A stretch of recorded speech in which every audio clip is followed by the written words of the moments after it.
और देखिए, बड़ा दिन है आज सरकार बजट पेश करने वाली है। सभी उम्मीद लगाए बैठे हैं, खासकर हरियाणा वासी जो है। आप तो कृषि मंत्री हैं, कृषि के क्षेत्र में बड़ी उम्मीद है इस बजट से। जी धन्यवाद जी।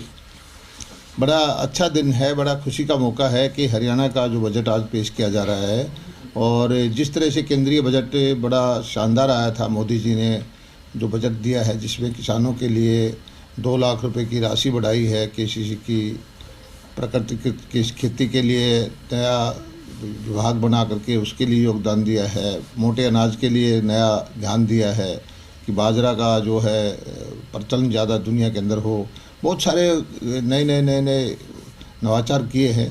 इसी तरह से मुझे लगता है कि प्रदेश सरकार के वित्त मंत्री जो हमारे मुख्यमंत्री हैं, वो भी हरियाणा के किसानों को, हरियाणा के आमजन को, हरियाणा के ग्रामीण क्षेत्र को अच्छी कोई योजनाएं देंगे। और मुझे लगता है कि जो सोशल सिक्योरिटी का उस पर विशेष ध्यान होगा, हरियाणा के इंफ्रास्ट्रक्चर पर विशेष ध्यान होगा, और कृषि से संबंधित जो सिंचाई और बिजली की जो ज़रूरतें हैं उस पर तरफ ध्यान होगा। और हरियाणा में जो ज़्यादातर समस्याएं हैं, जल भराव की है, सेम की है, पानी का बड़ा भारी मुद्दा है, इस तरफ भी विशेष ध्यान होगा।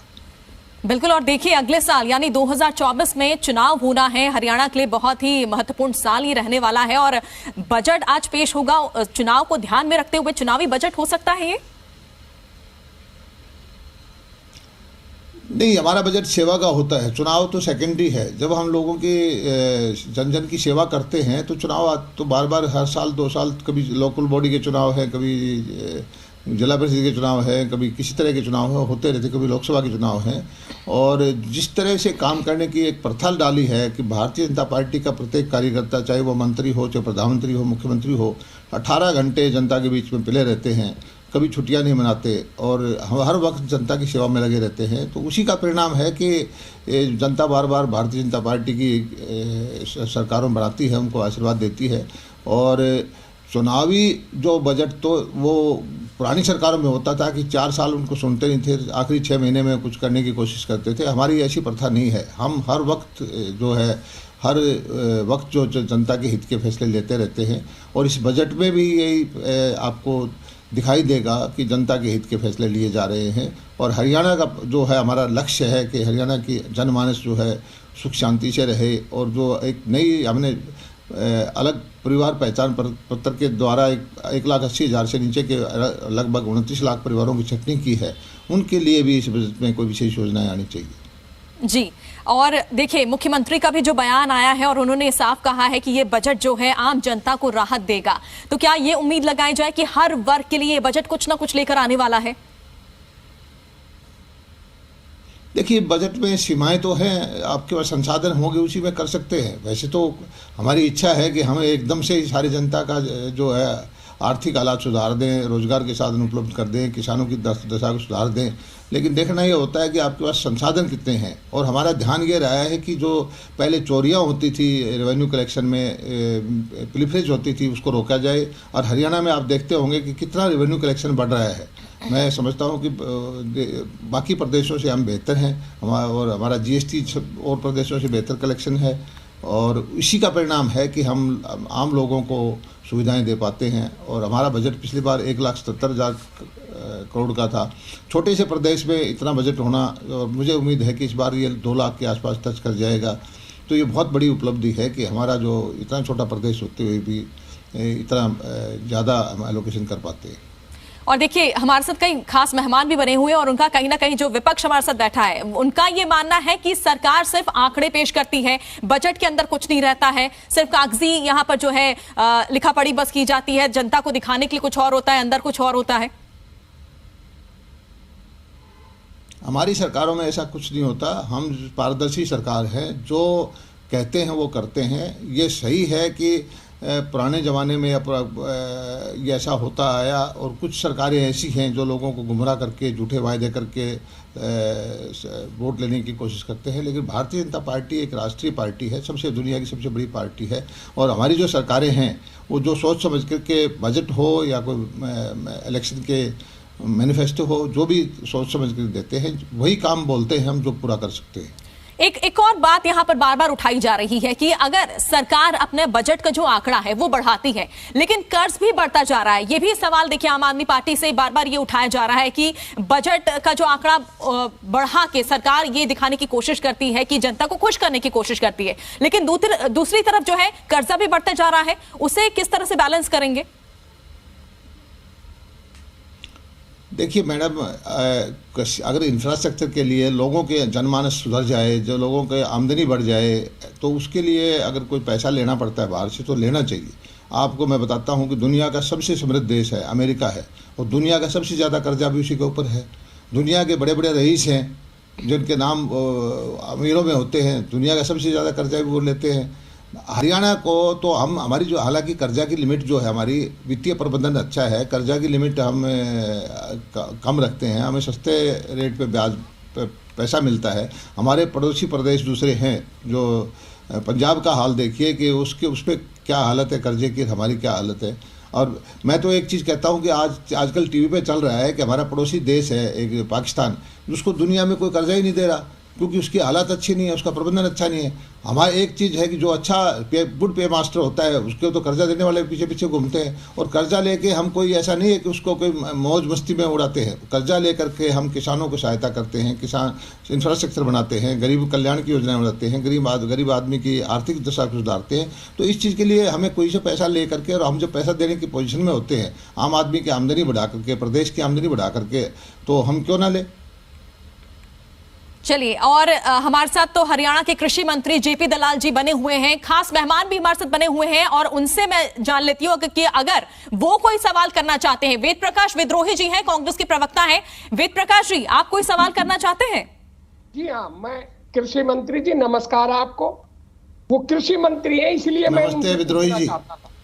आप नमस्कार जनाब, आप भी दक्षिणी हरियाणा के हैं, मैं भी दक्षिणी हरियाणा का हूँ। आपका ही विभाग की मैं बात, बिल्कुल बिल्कुल बिल्कुल, आप हमारे पड़ोसी हैं। आप कृषि मंत्री होते हुए भी महेंद्रगढ़ जिले, रेवाड़ी जिले, आपके जिले में हमारे 2020 के, 21 के, 22 के जो मुआवजे थे ओले के, वो आज तक नहीं मिले। भावांतर योजना के हमारे पैसा नहीं मिल रहा बाजरे का। और आपके मुख्यमंत्री के क्षेत्र जो करनाल है, वही आज आपने रिपोर्ट पढ़ी होगी, 300 रुपए प्रति क्विंटल आलू पिट रहा है। तो आप इनको कैसे लागू करवाएंगे? कम से कम अपने क्षेत्र में तो करवाइए। मैं विद्रोही जी, मैं आपका बहुत मान सम्मान करता हूं, लेकिन आप कृपा करके गलत बयानी ना करिए। पूरे देश में पहली सरकार है जो बाजरे की भावांतर भरपाई योजना करके लेके आई है। पिछली बार भी दिया था हमने 600 करोड़ के आसपास, इस बार भी 400 करोड़ के आसपास दिया है, और आपके और हमारे क्षेत्र में बाजरे का पूरा पैसा मिल चुका है। दूसरी बात यह है कि आप ये खराबे का पैसा है। आप मुझे 10 केस बता दीजिए, मैं आपको शाम को जवाब दूंगा, इसी टीवी पे जवाब दूंगा।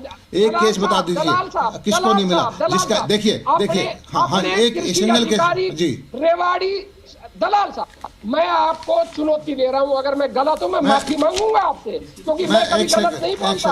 आप रेवाड़ी के कृषि अधिकारी और नारनौल के कृषि अधिकारी से पूछ ले, एसडीओ से, कि कितनी बार किसान उनके पास गए। इसी साल का नहीं, पिछले साल का भी भावांतर का बकाया है। अगर मेरी बात गलत निकले, भावांतर का आप मुझे नहीं, आप मेरी बात सुनिए। आप मुझे, विद्रोही जी, आप मुझे बताइए कि किस किसान का वेरीफाइड था जिसका डाटा उसका पैसा नहीं मिला, बताइए। अगर किसी ने गलत वो भर दिया है और वेरीफाई नहीं हुआ है, वो तो हो सकता है, लेकिन एक भी किसान आप बता दीजिए मुझे कि उसका पैसा नहीं मिला है। सर, वेरीफाइड किसान है रेवाड़ी के कम से कम 2000 किसान हैं, जिनको पिछले साल तक का। आप मुझे एक बताइए, आप विद्रोही जी आप एक बताइए, आपसे ये उम्मीद नहीं थी कि आप नेशनल टीवी पर ऐसी बात करेंगे। मुझे मालूम होता कि आप एक बता दीजिए। मैं आप 2000 की बात, आप एक आपको मैं हर किसान के ऊपर 1000 रुपए इनाम दूंगा। आप मुझे आप जितने बताएंगे, मैं इस टीवी पे बताता हूँ कि हर किसान के ऊपर आपको 1000 चेक से इनाम दूंगा। चलिए, बिल्कुल। वेद प्रकाश विद्रोही जी, कई और आप बने रहिए हमारे साथ, कई और खास मेहमान भी हैं, उनसे भी जरा उनका सवाल मैं ले लेती हूँ। मनवीर छिल्लर जी हैं, आम आदमी पार्टी के प्रवक्ता हैं।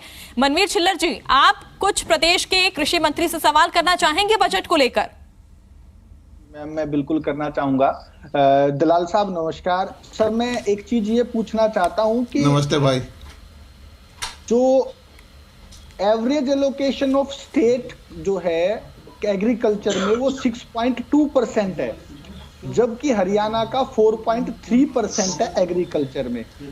तो नेशनल एवरेज से भी हरियाणा में एग्रीकल्चर के लिए जो बजट एलोकेशन है वो नेशनल एवरेज से लगभग 2% कम है। इसके साथ ही मैं एक सवाल ये और पूछना चाहूंगा कि इसको कम करने का क्या कारण है, जबकि जीडीपी में एग्रीकल्चर का जो शेयर है या योगदान है वो 21% है। एक इसके साथ ही ये भी बता दीजिएगा कि क्या हमारा कंपटीशन पाकिस्तान से है? क्या हमारा कंपटीशन हर चीज में, बजट में, कर्जे में भी आप अगर कर रहे हैं कि पाकिस्तान को कर्जा नहीं मिल रहा, अरे उनको मिले ना मिले हमें उससे क्या है, लेकिन उसको कर्जा नहीं मिल रहा तो क्या ये जरूरी है कि हमें सस्ती दरों पे कर्जा लेना है? हम क्यों लेंगे कर्जा? तो प्लीज पाकिस्तान से हमारा पहली बात तो सुनिए कि आपने आप भाषण ना दीजिए, दो बात सुनिए, डाटा पे बात करिए। आपने कहा कि हरियाणा का कृषि का बजट जब हमारी सरकार आई थी उससे 4 गुना बजट हमने कृषि का बढ़ाया है, 400% बढ़ा चुके हैं। और फिशरी का बजट हमारा जो बढ़ा है 40 गुना ज़्यादा बढ़ा है। नहरों का बजट सुनिए। और दूसरी बात और सुनिए, कंपेयर में पाकिस्तान से पहले फिर आप कष्ट होगा पंजाब से कर लेते हैं कि पंजाब का वित्तीय प्रबंधन अच्छा है, हरियाणा का है, आपकी पार्टी की सरकार है वहाँ। ये डाटा लेकर के बहस कर लीजिए। इस विषय पे आप बताइए किसी सीनियर आदमी को कि पंजाब की वित्तीय हालत क्या है, हरियाणा की क्या है, पंजाब का वित्तीय प्रबंधन क्या है, हरियाणा का क्या है। पंजाब में एग्रीकल्चर को ज़्यादा स्कीम दी जाती है किसानों के हित में या हरियाणा में ज़्यादा दी जाती है?